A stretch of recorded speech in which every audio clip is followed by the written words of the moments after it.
Et maintenant, parlons de l'autre sujet que les médias de masse vous poussent dans le fond de la gorge, c'est comme quoi que l'inflation est en train de descendre. Ben, c'est pas vrai.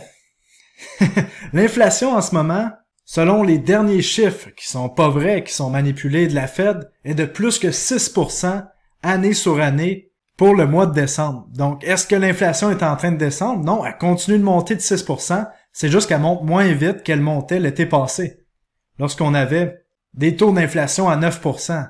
Et aussitôt que la Fed va recommencer à imprimer, on va voir l'inflation exploser à la hausse, on va voir le marché des actions exploser à la hausse, les crypto-monnaies exploser à la hausse, mais le réel marché, la réelle économie s'en va vers le bas.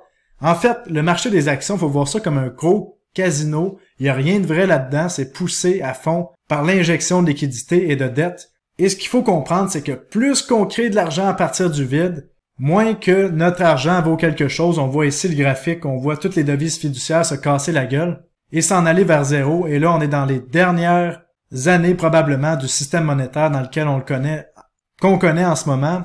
Et si je vous montre un petit graphique ici, on voit qu'avant 1913, en 1913, c'est là que la Fed a été créée, ben les prix restaient stables. On voit ici parce que les devises étaient adossées à l'or. Et là, avec la création de la Fed, on a eu la création monétaire.